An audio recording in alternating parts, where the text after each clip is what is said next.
कि हमारी आई थी ताना तुम 8-8 रोटी खा लेते और चंद में जब आंगन की धत्ती दसकती, लेकिन अब तो तुम 2 रोटी खाए कि पानी पी लेते हो। लेकिन हमारे इज्जत समझ में ना आते। ऐसो कहाँ को मनैया आओ जो देवर की मट्टी उनाए मिली, धोखे से 17 जित के मुंह से निकल गया प्यारी, ये बातें कभी छिपती नहीं है। जवाब दिया इसका मतलब जो आदमी को पता, जो आदमी हमें बता दो ना। लेकिन सही कही है, जो आदमी के सामने मुड़ काट के धरती हो, लेकिन जो जिंदगी में पाओ ना होए कतई ना रहे, माए के चले जाए या मर जाए ना रहे। 17 जितने जवाब दिया और कहा प्यारी बताने को तो हम बता दें, लेकिन तुमने कहीं ओट खोल दिए तो भैया गौ सो गौ और मर गई सो गई, कहूँ हम मारे जाए तासो हम तुम्हें नाय मते।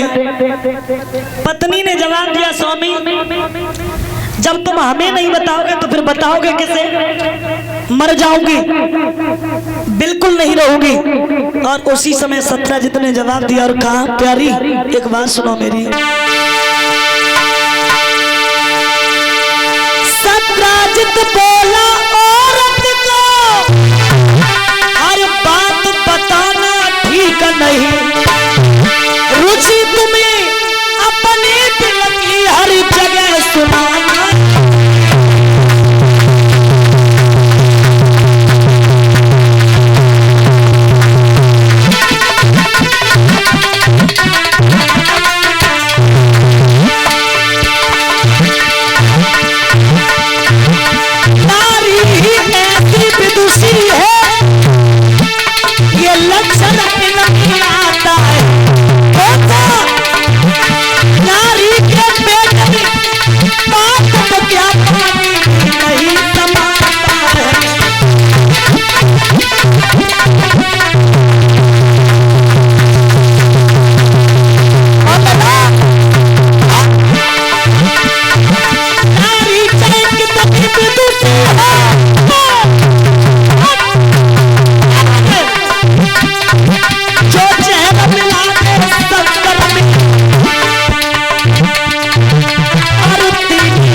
मेरे भैया चक्कर की अगर बात करो तो जो दुनिया बिना चक्कर में तो कोई है ही नहीं। भैया भागवत तुम सुन रहे तो चक्कर में ही, और अगर हम चिल्लाए रहे तो चक्कर में ही, और जो चिमिटा ढोलक सब चक्कर में ही बज रहे हैं। भाई चक्कर में रहो, हाँ सब चक्कर में ही है। और खैर एक बात समझ में आई मेरे क्या सुना प्रात दुनिया के चक्कर, बिना चक्कर के कोई नहीं है। अब है हर कोई चक्कर में, सब एक दूजे के चक्कर में दुनिया है।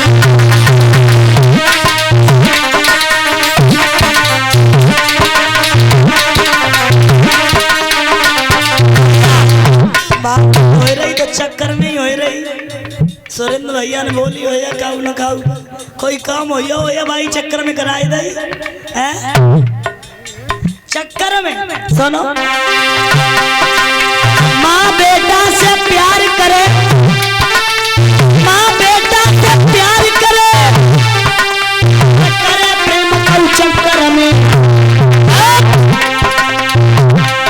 पत्नी पति की सेवा करती लेकिन चक्कर में।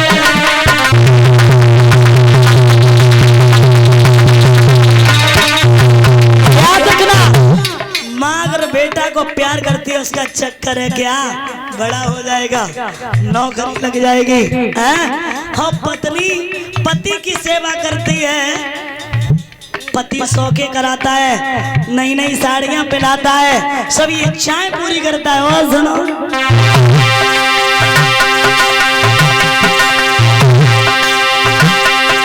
कोई अधिकारी के चक्कर में, कोई अधिकारी के चक्कर में, कोई बीमारी के चक्कर में,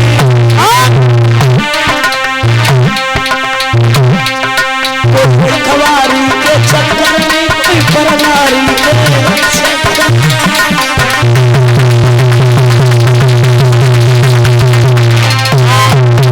भैया काय के चक्कर में ढाड़े हो?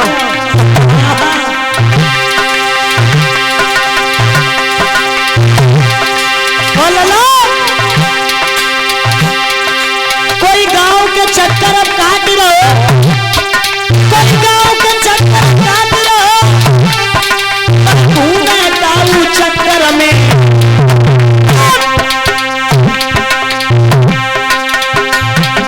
कोई अपनी नारी भूल गया है परनारी के।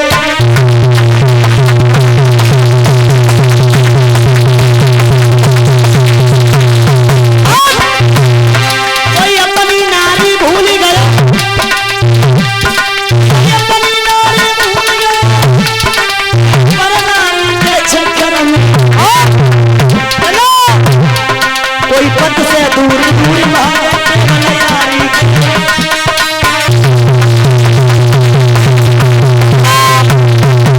याद रखना मेरे भैया, आज जवाब दिया है और कहा मेरे समझ में नहीं आता। 17 जितने जवाब दिया प्यारी में बताने को तो बता दे, लेकिन तुमने कहीं होठ खोल दिए। भैया गाओ सो गाओ, मरी गई सो गई, कहूँ मारे जाए स्वामी। तुम हमारे ना भाई तो कहना के हो, जब हमें ना बताओ तुम बताओ कि नहीं। एक बार बता दो कहूँ जिंदगी में ना गए, एक बार विश्वास तो करके देखो। हम अपन ललाक किस्म झूठी खाए जाए, कब ना खाए। ठीक है, मड़ी के लालच में भगवान कन्हैया ने वन में दाव लगाओ और हमारे भैया प्रसेन को कत्ल कराए दो। सो जाओ, काय के लिए नींद खराब कर रहे, चुप रहो, सो जाओ आराम से। भैया 17 तो सो गया, लेकिन नकटी को नींद ना आया, करोटे बदनते ये तो हुए नींद नहीं आ रही है। उसी समय रात के बजे 3 बजे कुआं पे पहुंची, रस्सी डालती है निकालती है, डालती है निकालती है, कोई भी पनिहारी पानी भरने के लिए नहीं आई। सुबह 5 बजे आई, एक बोली जिज्जी, ओ जिज्जी आज तुम इतनी जल्दी कैसी आई गई? का पता है जिज्जी, रात में सोती रही, नींद ही नहीं आई, ये करवट बदले, नींद ही नहीं पड़ी जिज्जी। हम उठी पानी भरवे घर चली आई। जवाब दो बेटा, पानी। हाँ। तो तुम कैसे आई? अरे पानी भरना है, पागल हो बना, पानी भरना है, पानी भर। जिज्जी को बात बताओ कि जिज्जी गजब हो क्या बात, मड़ी को पता चलो ही नहीं। ए जिज्जी, हाँ कैसी बात करती, तुम चुप रहो। जवाब दो, क्या करें बेना? पानी तो संजय को निगटिया हो, तो दिया पानी तो संजय को निगटिया हो, लेकिन क्या करें बेहू ऐसे ही सोई है, हम सोई है। हम सोची सवेरे देखी। अजी जी तुम तो जानती हो, जानना दमाए देवर खत्म भये, ताना दमाए तो घर की बटाई बिगड़ गई। हमारे समझ में ही ना आया, क्या करें जिज्जी।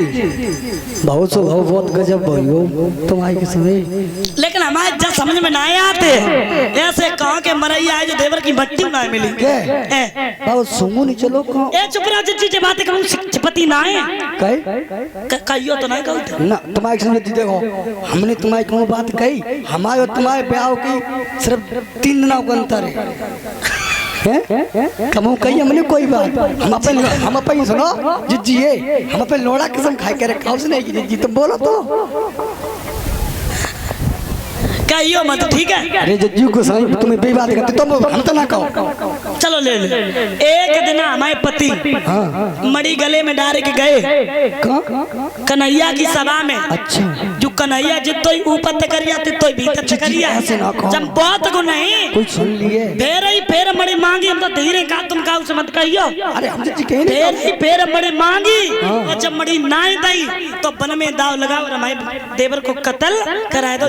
जी तुम का उसे मत अरे कहियो। जिज्जी को सही ऐसी बात है कहो नहीं। देखिए स्त्री के पेट में बात क्यों नहीं रुकती है भैया। आज उसने घड़ा अपने घर पे रखा, प्रसेन की पत्नी सत्राजित की पत्नी घर चली आई, उसने जल का घड़ा घर पे रखा, वह पहुंची दूसरी के पास। जिज्जी ने नमक दे दियो, ने नमक दे दियो। बेकल गए बाजार में गप्पे लड़ाते रहे, नमक को नहीं लेके आए और जब हमने सब्जी चढ़ा दी तब हमें याद आई। जिज्जी ने नमक दे दियो, ने नमक दे दियो। हाय वैसे तो अबेर हो गई, सत्राजित की दुल्हन मिल गई बहना। जब द्वारका में बहुत बुरे बुरे काम होने लगे तो का हुई जो ले आती नौ सुनी था। सुनो मड़ी के लालच में भगवान कन्हैया ने मन में दाव लगाओ और हमारे देवर प्रसेन को कत्ल कराए दो। आज हमें भी बताया कि नहीं, लेकिन जिज्जी तुम्हें बड़े ललाट के समय काउत कहियो ना। उन्होंने जवाब दो बेपेती की मठा, उन्होंने कही ना हम पे काम नहीं लग रहा था, मैं काउत तुम्हारी कसम नहीं कहे हैं। वो नमक लेके अपने घर पहुंची, इनने वो मठा तो मई छोड़ो जे तीसरी तक पहुंची। अब बे गैया दुहती थी, इन्हें उनको मठा कुतिया फेरने लगी चप्पू चप चप्पू चप चप्पू चप बे दुहती थी गैया। जिज्जी जब द्वारका में बहुत बुरे बुरे काम होने लगे तो यो जिज्जी मड़ी के लालच में भगवान कन्हैया ने वन में दाव लगाओ और सत्राजित के भैया प्रसेन को कत्ल कराए दो। बिन्ने कही तो गैया ने लाद दी पे।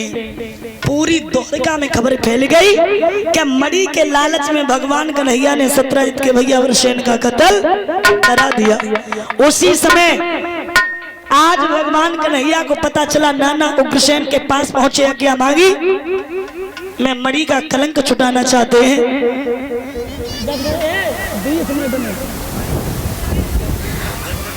उसी समय नाना उग्रसेन ने आज्ञा दी है तो चले। जैसे ही पहुंचे गुफा है, शेर मरा पड़ा है, तो क्या देखा अंदर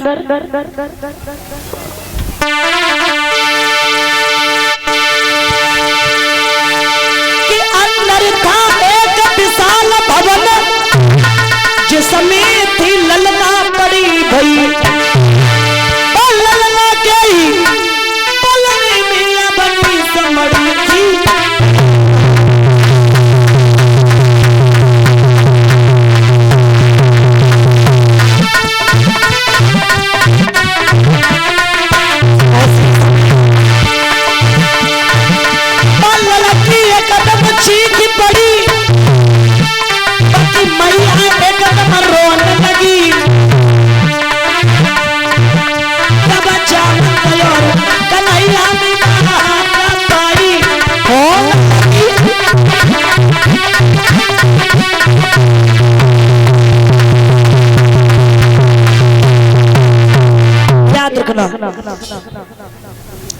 घमासान युद्ध हुआ और वो युद्ध एक दिन तक नहीं 27 दिन तक चला।